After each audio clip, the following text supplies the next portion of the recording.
In the beginning, the earth was empty, dark, and covered with water. The Spirit of God moved over the deep. Light came into the darkness, and the world was no longer swallowed in shadow. God separated light from darkness, calling one day and the other night. He spread out the sky above and placed the waters below. He gathered the seas together, and dry land appeared. On the land he caused grass to grow, plants with seeds, and trees with fruit. The waters he filled with great creatures and all kinds of fish. The skies he filled with birds of every shape and color. The land he filled with living creatures, wild beasts, and creeping things.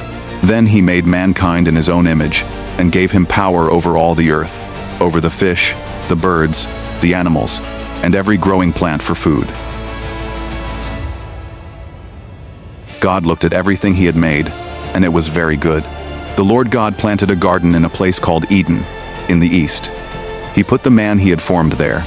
In the middle of the garden, he placed two special trees, the tree of life and the tree of the knowledge of good and evil. He commanded the man, saying, You may freely eat of every tree of the garden, but of the tree of the knowledge of good and evil you shall not eat. For the day you eat of it, you will surely die. The Lord God said, It is not good for the man to be alone. I will make a helper fit for him. God formed every beast of the field and every bird of the sky. He brought them to the man, and the man gave names to all cattle, birds, and beasts. But no helper was found for him. So the Lord God made the man fall into a deep sleep. He took one of the man's ribs and closed up the place with flesh. From the rib he made a woman and brought her to the man. The man said, This is now bone of my bones and flesh of my flesh. She shall be called woman because she was taken out of man. That is why a man leaves his father and mother and is joined to his wife, and they become one flesh. Now the serpent was more cunning than any beast of the field that the Lord God had made. It said to the woman, Did God really say, You must not eat of any tree in the garden? The woman answered, We may eat of the fruit of the trees in the garden. But God said, You shall not eat of the fruit of the tree in the middle of the garden, nor touch it, or you will die. The serpent said, You will not surely die. For God knows that when you eat it, your eyes will be opened, and you will be like God, knowing good and evil. The woman looked at the tree in the middle of the garden. The fruit looked good for food, pleasant to the eyes, and desirable to make one wise.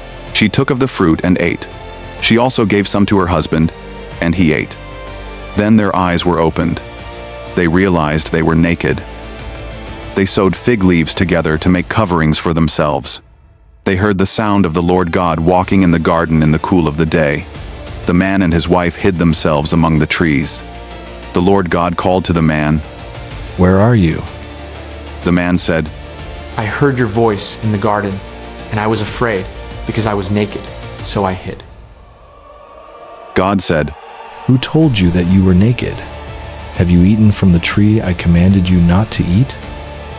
The man said, The woman you gave me, she gave me the fruit, and I ate. The Lord said to the woman, What is this you have done? The woman said, The serpent deceived me, and I ate. Then the Lord God said to the serpent, Because you have done this, you are cursed. You will crawl on your belly and eat dust all your life. I will put enmity between you and the woman, between your seed and her seed. He will crush your head, and you will strike his heel. To the woman he said, I will greatly increase your pain in childbearing. You will give birth in pain. Your desire will be for your husband, and he will rule over you. To the man he said, Because you listened to your wife and ate from the tree, the ground is cursed because of you. By hard work you will eat of it all your life. It will bring forth thorns and thistles. You will eat the plants of the field. By the sweat of your face you will eat bread, until you return to the ground. For from dust you were taken, and to dust you shall return. The man called his wife's name Eve, because she was the mother of all living. The Lord God made garments of animal skin for the man and his wife and clothed them. Then the Lord God said, The man has become like one of us, knowing good and evil. Now he must not reach out and take from the tree of life also, and eat, and live forever. Then he sent them out of the Garden of Eden to work the ground from which they were taken.